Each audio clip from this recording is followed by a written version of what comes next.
Today in the squeeze, Trump and Hillary face off with Fox News' Chris Wallace stuck in the middle. What's hot in the brew this week? Scary Halloween fun. And the election is just 16 days away. First-time voters are giving the final push to head to the polls. All that and more here on Juice and Java.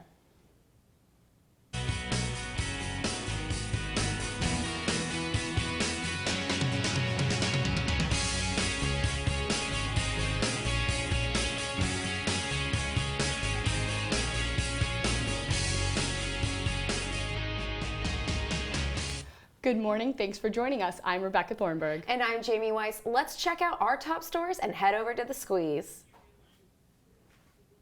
The National Oceanic Atmospherics Administration said that there's a 70% chance that the weather pattern La Niña will return this year. While this will make the southern half of the country warmer, this winter NOAA says that upstate New York will have the same chance of having a warmer, colder, or normal season this winter.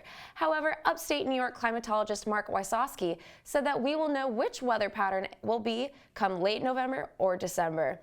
Now, Rebekah, last spring, I missed the winter. I missed the non-existent winter, and I was so bummed because my freshman year here at Syracuse, it was the snowiest winter they've ever seen. My sophomore year, it was the coldest. February didn't go above single digits the entire month.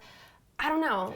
You know what? You missed a really great winter, to be honest. I was so happy. It got cold maybe for 1 week, and that was it. And then it was normal, your regular winter. So this year, we're hoping it's the same thing. We're hoping it's not a lot of snow, but then again, I won't be here in the spring. So it's true. We'll see what happens. Well, I'll keep my fingers crossed that it'll be at least a little more mild. Exactly. Or we don't get a dumping of snow. You know, that would be the worst for you guys, but I won't be here, so it's okay. And in other news, Blue Vista Housing Acquisitions, LCC, has made plans with the city to construct private off-campus student housing on the corner of East Genesee Street and South Krause Avenue.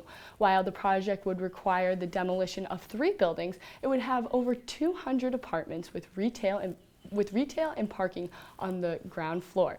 They would also increase the parking lot, fitting around 274 vehicles. This continues the pattern of increasingly nicer living options for SU students. I think this would be great. I know many people are always stressed out about getting apartments and where to live and what kind of apartment they want to live in, so this could be really great for Syracuse. It definitely could be a good option. I know there's already a handful of more luxurious options to live on that are closer to campus, but I think the distance is really gonna make a difference. Like, do you want to live in a nicer apartment that's just off campus, or would you rather live in a super nice apartment where it's kind of a trek? It definitely is. And being far from campus in the snow, like the winter, like we said, it could be bad, it could not be bad. You just never know. So being on campus, if you're late, if you forget something, what are you going to do? It's so far away. You got to hike, run, get all sweaty and gross. I know I live off campus this year, and it's a struggle sometimes. It is nicer because you're on your own, but sometimes it's just like, I need to go home, and I need to go home now, and it's a little tough. All right, well, definitely. Well, speaking of real estate mogul Donald Trump made yet another bold statement on Thursday at a campaign rally. He said, quote, "I will totally accept the results of this great presidential election if I win." The statement caused the audience to erupt in cheers and support. He also said that he will take legal action if he loses the election. This is in contrast to what he said during the first presidential debate, which was, quote, "If she wins, I will absolutely support her," quote. So I think it's a little interesting that Donald Trump really kind of went back on his word, but this isn't the first time we've seen this during this election. I don't know if you followed along with the debates and the live fact-checking, but almost every single debate, there seems to be so many contradictions coming from Donald Trump. And I can't believe we're letting him do this in a way. We need to keep fact-checking him. We need to keep calling him out because he isn't a regular politician, and he could be the president of the United States, you know? So I think just all of this, he's trying to question the democracy of America. He's like, I want to make America great again. But it's like, America is great. You just need to improve it. You know what I'm saying? And I think when he says, I'm going to question this, it's questioning our democracy, and I just don't think it's right. I completely agree with you. And it'll be interesting to see now that all these debates are over. It's less than 3 weeks until Election Day. So I'm really curious to see how both candidates' performance within the debates will really affect their polling numbers. Exactly, and even with the polls, is it going to affect that he said this now? But we will see. And conservative group Project Veritas Action released hidden cameras videos this week that show top Democratic operatives discussing voter fraud and paying protesters to incite violence at Trump campaign events. Campaign consultant Zulema Rodriguez responded to the saying they were, quote, taken out of context and selectively edited, quote. Clinton herself responded Wednesday after the debate saying she couldn't deal with every one of Donald Trump's conspiracy theories. Me, neither, to be honest. It's crazy how much corruption is in this campaign with Clinton, with Trump, what he's saying, what's happened with him, and then with Clinton, the WikiLeaks, and just getting into her campaign, which I think is eye-opening for everyone. It is, and I don't think we've ever had an election where there's been two such polarizing candidates that no one likes. Most people, if you look at polls, a lot of millennials, like people our age, this is their first election. I know we talked earlier, this is the first election we're voting in, and most of us don't like either candidate. So it's really hard that both of us are kind of forced to look at both these candidates and try to pick between the two. Just the controversy, all of it. I just can't handle how much controversy there is in just all the events that have occurred. I definitely agree. And I feel like they've done a pretty decent job of trying to address those at the presidential debates. And presidential debate moderator Chris Wallace is receiving praise for being Wednesday night's moderator for the final presidential debate. The New York Times applauded Mr. Wallace, saying he did a good job mixing humor with scolding and persistence, coming off as less aggressive than Anderson Cooper and Martha Raddatz, also caused him to receive praise. However, he did receive some criticism when he said he would not fact-check the candidates, but preferred they question each other. He also commanded complete silence from the audience, insisting that the candidates get time to answer the questions. So we kind of talked about this already, Rebekah. The three presidential debates, they've all been very different. Lester Holt moderated the first one, then we had Anderson Cooper and Martha Raddatz, and now Chris Wallace. Which do you think was your favorite debate that you've watched so far? I like this last one. I think it was more professional than any of the other ones. Yes, it got away from the professionalism at the end, but in the beginning I saw both candidates were very clear and concise, and they just said what they wanted to say, but towards the end it was just back and forth. And I think there's no getting around that when you have candidates like these. I definitely agree, Rebekah. And it is no secret that many Americans are disappointed in both candidates this election. This is beginning to show up in Google search trends as the term, quote, write-in has increased over the last week by more than 2,800%. Interestingly, the states with the highest rates of the search are Democratic and Republican decided states and not the swing states. Related searches focus on both Bernie Sanders and Mike Pence, asking if each candidate would be considered a write-in. I've heard a lot of people talk about this too. They're just so not ready to vote for either of these candidates, so they're like, okay, what are our options? What else can we do to get someone else on the ballot to be the president, commander-in-chief of our nation? It's so funny that you mentioned that, because I've seen on social media, both on Facebook and on Twitter, pictures of people writing in candidates on their ballots, which one, I don't think is even allowed, but two, they're writing hilarious options. People are writing Ken Bone, people are writing Frank Underwood from House of Cards. People really just don't want to vote for either candidates or even the third-party candidates. And if anything, if America really wanted to write in, then we should come behind one specific write-in so they can have a substantial amount of votes to get neither candidate in. Definitely. Well, after the break, Jamie McCoy is in studio to share the spookiest Halloween events in Central New York. Stay with us. Well, Thomas, you've got prediabetes. But with more exercise and a change in diet, it can be reversed. I've tried exercising. It just makes me hungry for bacon. I love bacon, too. And who really likes to exercise? Not me. Me neither. Nobody. So we're good? What? Oh, you still have prediabetes. Big time.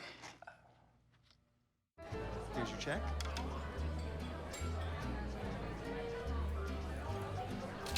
Oh, you got it.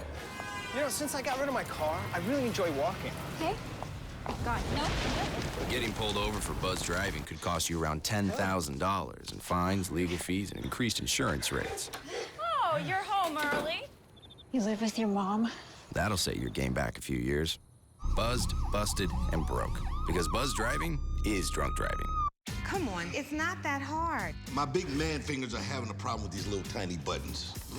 Whoa, watch it there. Your blood pressure's gonna go through the roof. Tell me about it. I'm trying to learn how to get it down. Instead, it keeps going up. High blood pressure can increase the risk for heart attack or stroke. Learn how to keep yours at a healthy range. Ever hear a voice command? Just say text barbershop to 97779. That's not what I said. Just give me that. Now my blood pressure's up.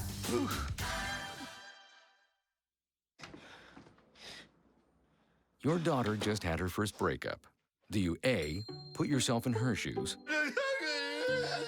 B, console her? Don't worry, sweetie. This is gonna happen a lot. Or C, find her a new boyfriend? Nice, single boys. That was weird. As a parent, there are no perfect answers. But you don't have to be perfect to be a perfect parent. Thousands of teens in foster care will love you just the same.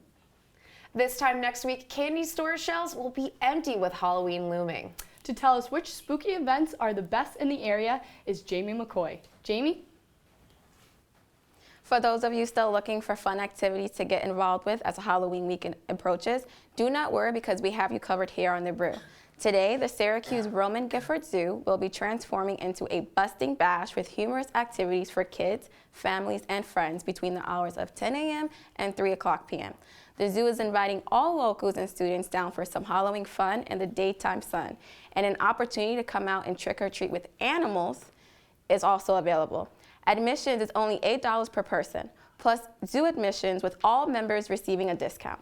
Speaking of animals, next Saturday, October 29th, the Syracuse Bob Cecile Community Center, located on 174 West Seneca Turnpike, will be hosting a Valley Halloween dog contest and parade. They're encouraging all dog owners to enter what they are calling the cutest, ugliest, best trickster dog contest. Dog owners are being asked for a $5 donation to donate to the Meckham Area Park Association. Admission is free for all spectators, so be sure to head down there and witness the humor and Halloween fun. For those of you looking for a more outdoorsy way to hike up your Halloween spirit, Green Lakes will be having what they called a Wicked Woods Trail next Saturday, October 29th from 4 to 8 p.m. Participants will be able to partake in some Halloween crafting from 4 to 6:30, a trick-or-treat trail on the beach from 4 to 6 o'clock p.m., or a haunted trail from 6:45 to 7:45. Admissions will be free. However, they are suggesting that all participants donate one non-perishable food item per car to be donated to the local Syracuse food bank. Last but not least, if you are carrying some bottled up frustration from midterms, then the opportunity to release some of that will happen tomorrow on October 23rd. At Varick Winery, the venue will be having a pumpkin chunkin' event from 9:30 a.m. to 6 o'clock p.m. They are encouraging all locals and students to come down and release any built-up tension by hurling pumpkins. Admissions is free, and the cost per pumpkin is still being determined. However, the winery will provide the tasting of 6 wines for just $4. So be sure to head out because that's all we've got to pour in your cup here on The Brew. When we come back, this week marks Remembrance Week here at SU. Scholar Claire Moran joins me in studio to discuss. We'll see you right here in a minute. They said I have troll teeth. That my voice sounded like a possessed baby doll. That no one would ever love someone as stupid as me. That I was fat, ugly. Disgusting. The effect of bullying is potent. We will no longer be the silent majority. Now, when you see online bullying, there's something you can do about it. We're gonna take action with the I. I am a witness. I am a witness. I am a witness. I am a witness. I am a witness, and so are you.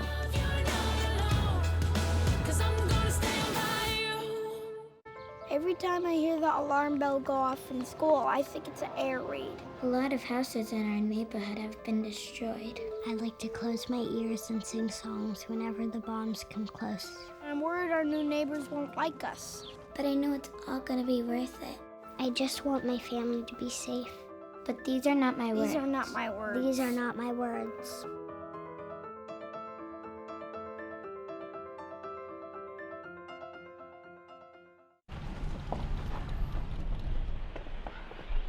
Got a quarter?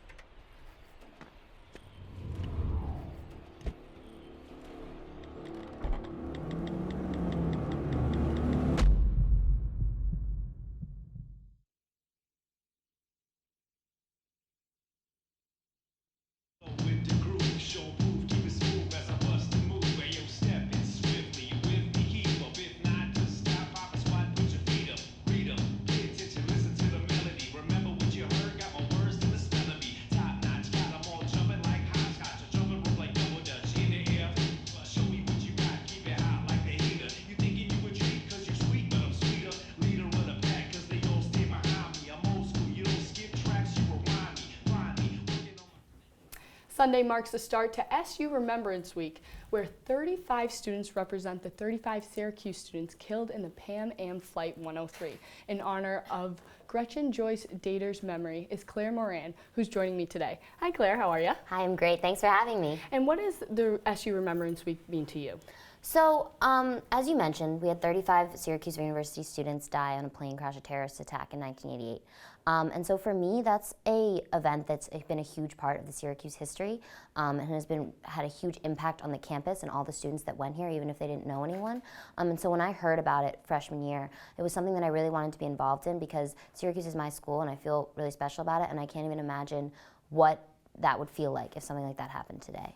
And you're representing Gretchen Joyce Dater. Who is she and who was she when she was a student here at Syracuse? Yes, so, well, actually she was a junior. She was at the Maryland Institute of Art. So she was not a Syracuse student, but she was one of those students who studies with the Syracuse program. She was in London for the semester. She was a junior, like I said. She was studying fine arts, and she wanted to be an elementary school art teacher someday, so she planned to go to grad school.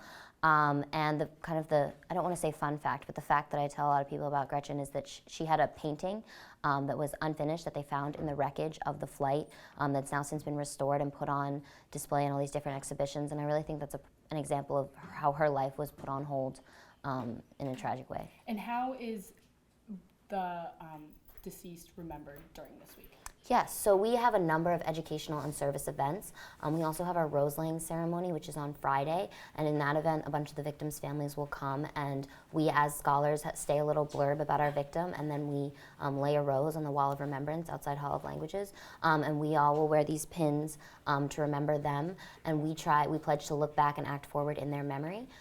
So we just pledge to live their lives live our lives in a way that will honor them. And where can students find out about all these events coming up? Remembrance.syr.edu. We have our full schedule up there. There's a lot of really great stuff this week, so I'd really encourage people to come out to everything they can. That is so awesome. And when we come back after this quick break, Be found anywhere, but the best place to start is in the forest. I spy something beginning with S. Snow? No. Snow-covered trees? Nothing to do with snow. Head outside to discover incredible animals and beautiful plants that come together to create an unforgettable adventure. Wow. So grab your loved ones. Don't even. And explore a world of possibilities. Come on, this way. Visit discovertheforest.org to find the closest forest or park to you. You've messed up your son's haircut. Mom? Do you A, try to fix it? Like it never happened. B, work with what you got? Or C, show solidarity? Thank you, babe. As a parent, there are no perfect answers. But you don't have to be perfect to be a perfect parent. Thousands of teens in foster care will love you just the same. Look at you. You're at the top of your game. You're unstoppable. Nothing can throw you off track. Wait, is that your car? Uh-oh. Yeah, I saw that coming. That will throw you off track.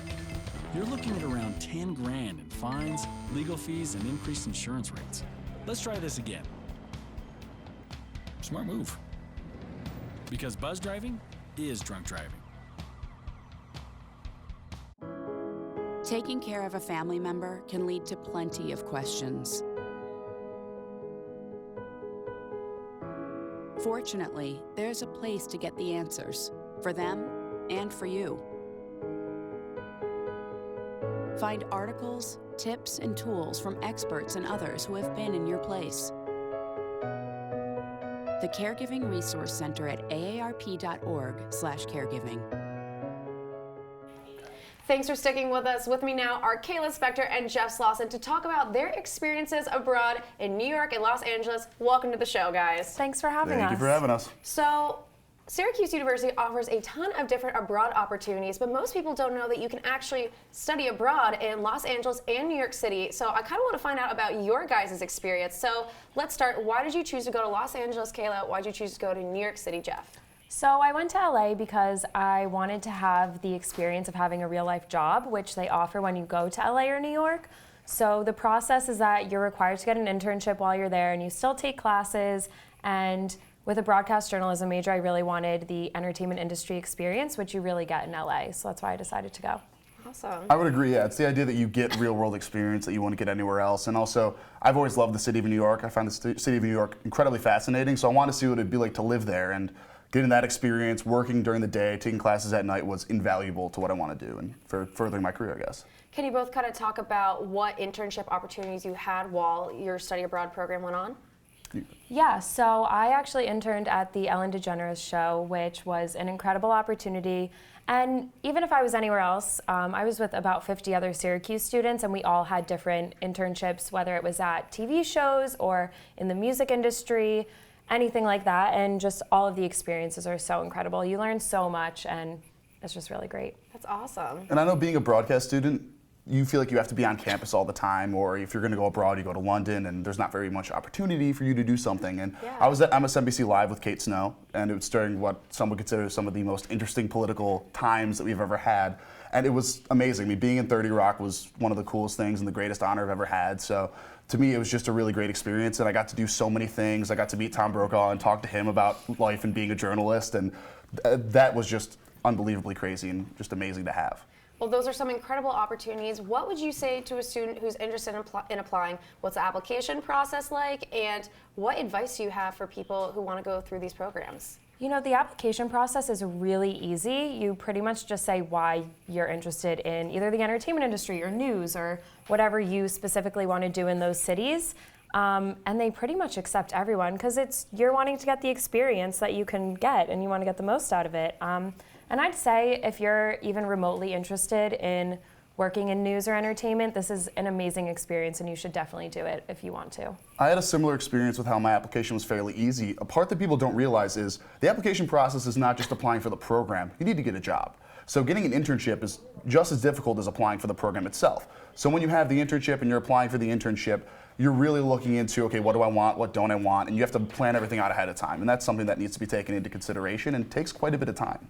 All right, well, thank you so much, Kayla and Jeff, and let's go head over to Rebekah. Yes, I am joined with Rebekah Castor, a first-time voter. So I just want to say, what does it mean to you that you voted in this election? Well, I was really excited to vote for the first time, and especially being a woman. I just think about all the women that fought for me to have the right to vote, and not like partaking in that activity. I felt like that would be a disservice to all of the fighting they did for women's suffrage. That's amazing. And also, you voted on an absentee ballot. Do you think our generation is really going to take advantage of that? And even here at Syracuse, being able to vote in New York if you're not from here. Do you think Syracuse students will be voting this year? Yeah, I sure hope that they do. You do have to put in a little more effort to fill out your absentee ballot and actually register to vote before you leave your hometown and then come here and make sure you fill out that absentee ballot and turn it in on time. But I just really hope that people will, take advantage of the option of an absentee ballot and will get their vote in. And how did it feel when you voted for it?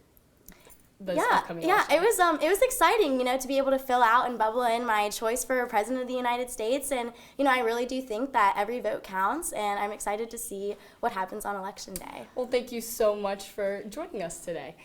And Wonder Woman just celebrated her 75th birthday, but it came with some disappointment. Stay with us.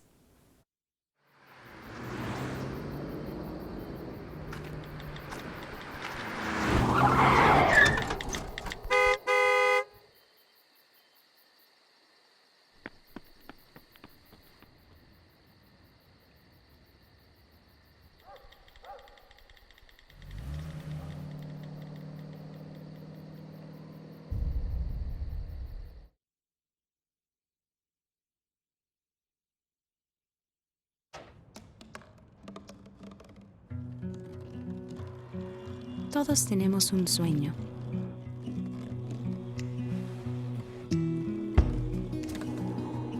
El mío era ver el océano. Y con un poco de ayuda, lo logré.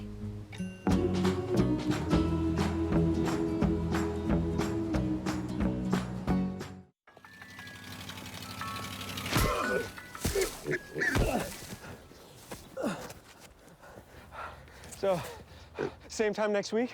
Well, of course.